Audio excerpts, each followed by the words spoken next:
How's it going, y'all? It's me, Space Cadet. As y'all know, I like One Piece. I may have made a couple videos about it already, and I'd finished it a couple weeks ago. So I was looking for a new anime to watch, and I came across one called Jujutsu Kaisen, and that's what we're going to be talking about today. But before we get into that, go ahead and like it if you like it, sub if you want to, and go ahead and follow me on Twitter. And with all that being said, let's get into it. So Jujutsu Kaisen is pretty much this anime about curses, about the manipulation of curse energy. I don't know why that was so hard to say. And the story takes place at Jujutsu High, which is pretty much a school slash training camp for people who can control cursed energy. The anime consists of one movie and 2 seasons, about 20 episodes long, I think. And they're supposed to be coming out with a third next year. And the teacher at this school to train about cursed energy is this dude named Satoru Gojo, the ultimate anime aura farmer. He's just like the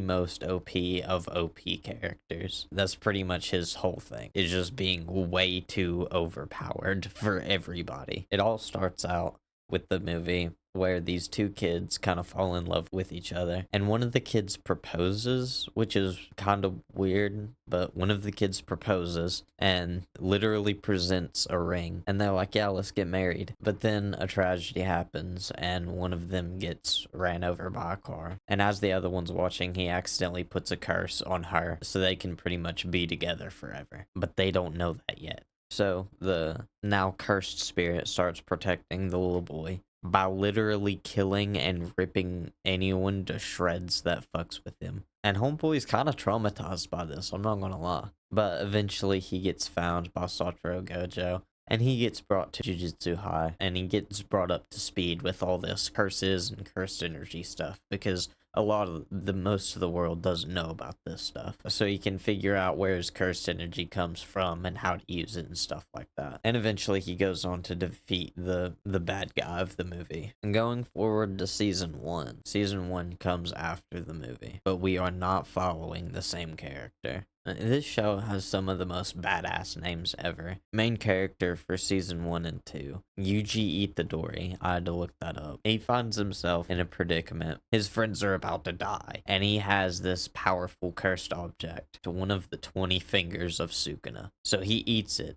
and gains some of his power. That would kill any normal person, but Mr. Itadori isn't any normal person. He is Sukuna's vessel, so he can actually hold his power. So he eats the finger, gains a ton of power, but after he eats Sukuna's finger and he saves his friends, he now has this inner turmoil with Sukuna, and Sukuna's trying to do everything he can to take over Yuji's body. After finding this out, the elders of Jujutsu High, they want Yuji dead. They want to kill Yuji because he now has the power of Sukuna, and the elders are scared of that. But the GOAT, Satoru Gojo, steps in and he's like, hey, you guys might be scared of him, but I'm not, so I'm gonna do things my way. So now Yuji goes on this quest to try to get all the fingers. And now we're gonna swap to the bad guys. So the main bad guy of the movie, who's now dead, got taken over by something and is now controlling this powerful sorcerer's body. Their full intentions are unknown just yet. We know they want to get Sukuna back, but he and this little girl, we don't know exactly who she is yet. But they had joined forces with some special cursed spirits, I guess, that are able to talk and communicate, which is abnormal for cursed spirits. And they're able to learn and adapt, and they're really strong. And at some point, the bad guys lay out a trap for the Jujutsu sorcerers. They got veils upon veils upon veils upon veils, and what a veil does is it allows certain things to enter and keep certain stuff out. And they're just kind of fucking shit up, and they're causing trouble. They got some curses going around, and their plan works. And Mr. Satoru Gojo shows up. He's not scared at all. He is the most powerful man in in this universe by a long shot. There's pretty much nothing this guy can't do.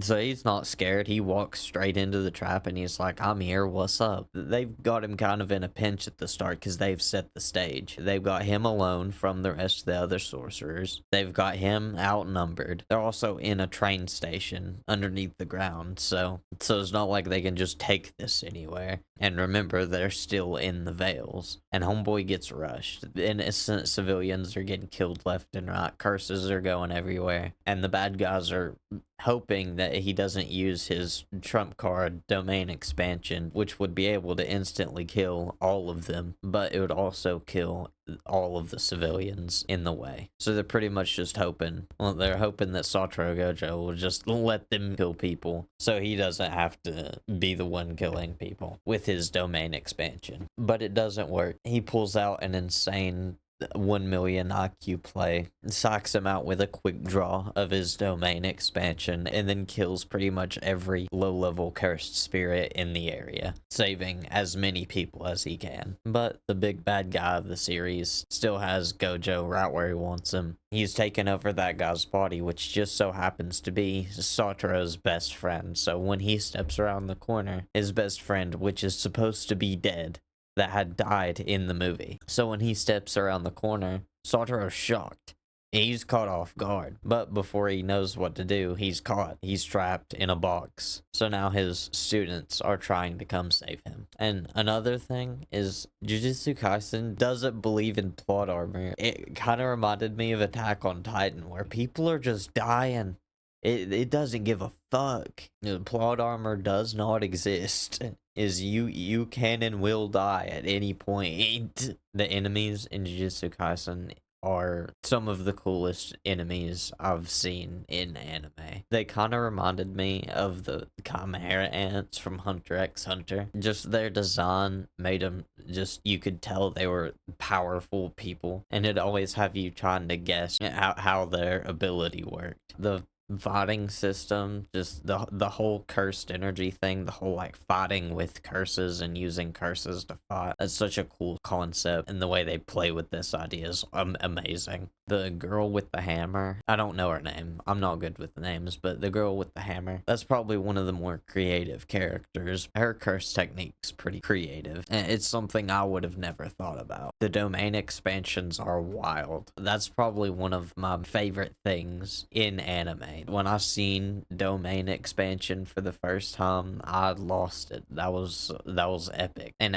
how they do domain expansion and how the different domains operate, it's just so cool. And I can't wait for season 3. I can't wait. But that pretty much sums it up for now. I can't wait for season 3. What do you guys think of it if you guys have seen it? If not, I fully recommend it. I fully recommend going and watching it. But that's about it for this one. Remember to like it if you like it and sub if you want to. And I'll see you in the next one.